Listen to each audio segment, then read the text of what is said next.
Hello everyone, I am Hakim Ben Sliman and I came from Béjaïa University, Algeria. First of all, I would like to thank the conference organizer to give me the opportunity to share my research work and for their financial support. The topic of my presentation is the nonlinear stress analysis of rubber-like materials. I will focus on the thick-walled cylinders under internal pressure using different hyperelastic models. Now, let's take a look at my contents. The content is shown here. The first section is the introduction. In this section, I will tell you something about background. And then, I will show the problem formulation. In the third section, I will present the essential results obtained and discuss them. At the end, we will have some conclusions. The first question we can ask, why polymers are so important? The answer is too simple, for the simple reason that polymers are everywhere.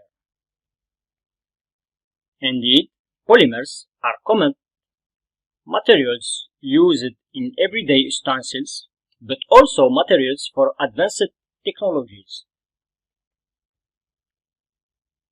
The objective here is material behavior modeling applied to polymer deformation. What does this mean? So, it is interesting to describe quantitatively using mathematics the deformation that occurs in polymer solids under the action of applied loads. So why the subject of material modeling is so important? The first point, designers must be able to predict the deformation that will occur under an applied load. The second point is that engineers must also predict how the deformation of polymer depends on its composition and structure. We will focus in our work on a special category of polymers, which are elastomers and rubber-like materials. What are elastomers? So, elastomers are a special class of polymers as they have one amazing characteristic that differentiates them from other polymers. This property is that they are very elastic, which means that we can stretch them lots and they will not plastically deform. However, they present a nonlinear elasticity. This nonlinear behavior makes the mathematical modeling of this class of materials more complex. So the goal of this work is to set up a nonlinear static study to perform stress analysis of models made for rubber. We will study a pressurized thick-walled cylinder. We will analyze the effect of selection of material model using different hyperelastic models.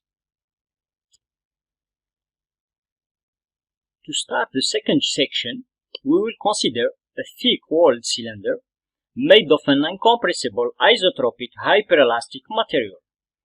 The cylinder has an internal and external radius, respectively A and B. The cylinder is subjected to internal pressure and will be studied in absence and with presence of axial peristretch. We can see two pictures on the right. The first one is a picture of a cylinder in its initial configuration before deformation. Then the next one is the cylinder in the deformed configuration. So, the constitutive relation of an incompressible hyperelastic material is given by the following relation, where sigma is the Cauchy stress tensor, B is the left Cauchy green tensor, and W is the strain energy function. In this work, we will use different strain energy functions for comparison. The left Cauchy-Green tensor is given by the following relation, where F is the gradient transformation tensor, which is written function of the principal stresses in the radial, circumferential, and axial directions. Here, we write the Cauchy stress components, the radial, circumferential, and axial ones. For convenience, and in order to simplify the mathematical relations, we introduce the parameter Q and rewrite the principal stresses function of Q. So, the principal Cauchy stresses are given in the following form. The formulations introduced simplify the calculation steps, so the analytical solution is easily derived. As we can see, the solution can be computed using different strain energy functions as shown here. We will use Neoukian, Monirivlin, Ghent, Biedermann, Eichira, and Ogden. These models have simple mathematical forms as given here. The Neoukian model is defined by one material parameter. The Monirivlin model has two material parameters. The Ghent model is defined also by two material parameters. Eichira model is defined by three material parameters. Biedermann model has four material parameters, while Ogden model, which is written as a series function, has six material parameters. The material parameters of each model can be identified using experimental data, as we will see it later. Now, the analytical solution of the stress field can be easily derived for different hyperelastic models. For example, the radial stress for the Ghent-type model is given by the following relation. The constant A1, 2, and 3 can be given by the following relations, and K is an integration constant. The unknown constant K can be calculated using the boundary conditions. Indeed, applying the constant uniform pressure at the inner and outer surfaces of the thick-walled pressure cylinder, the boundary conditions are expressed by the present relations.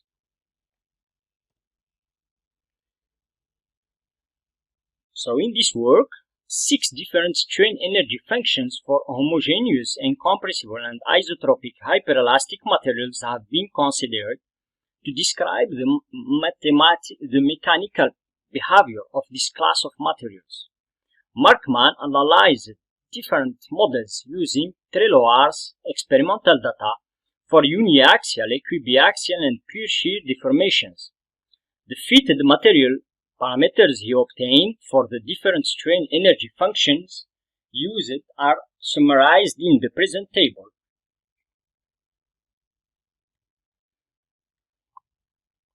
Pictures here show the curves stress stretch of the 6 different types of strain energy density functions with material parameters given by Markman compared with the obtained experimental data of Treloar for uniaxial, equibiaxial, and pure shear deformations.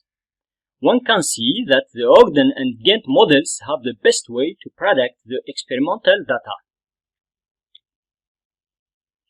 In this section, we focus on the analytical results obtained for mechanical behavior modeling of this class of materials using 6 different types of strain energy density functions.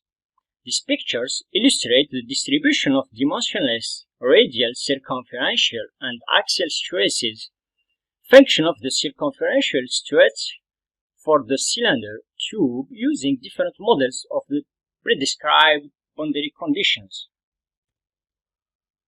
the radial stress component is a minimum at inner circumferential stretch, and its magnitude shows a monotonic behavior increasing for all curves of different strain energy functions used till a stretch value equal to 2. The circumferential stress component, as shown in picture, shows a different shape than the radial component. For all strain energy functions considered, it is shown that the magnitude of the circumferential stress increases gradually from lower values of stretch to higher one, where the curves follow a parabolic trend. Finally, this figure illustrates the axial stress component, which reveals that the magnitude of the axial stress increases monotonically as the inner Hooke stress increases to higher values for all strain energy functions considered. The picture here shows radial Hooke and axial stresses across the thickness of the cylindrical tube for various strain energy functions, while the axial peristretch maintained at 1.2 and the radius ratio is taken equal to 0.5. In this figure, we show the radial stress distribution in the r directions for different strain energy functions, from which it is seen that the radial stress component have its minimum values at inner surface of the cylinder, and its magnitude show a monotonic behavior increasing toward the outer surface of the cylinder. The circumferential stress component is a maximum at the inner surface of the hollow cylinder, and its magnitude shows a monotonic behavior decreasing towards the outer surface of the cylinder for all strain energy function used. This figure illustrates the axial stress component function of the air direction, which reveals that the magnitude of the axial stress increases across the thickness of the cylinder structure for all strain energy functions considered. In order to analyze the effect of axial peristress, lambda z, on stress component of cylindrical tubes under prescribed boundary conditions, the evolution of stress component are shown across the radius of the tube with a radius ratio equal to 0.5 and different values of the axial peristress 0.8, 1 and 1.2.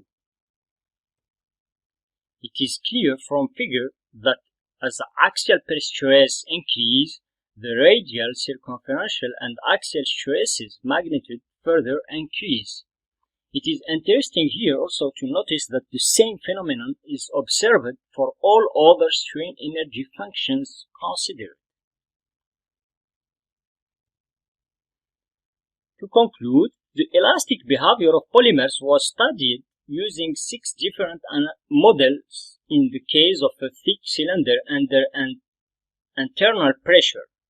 The comparison made show considerable divergence in the results obtained, hence the importance of the choice of the model used in the design. The difference in the result obtained is mainly due to the accuracy with which the model reproduced the experimental data. Thank you for your kind attention.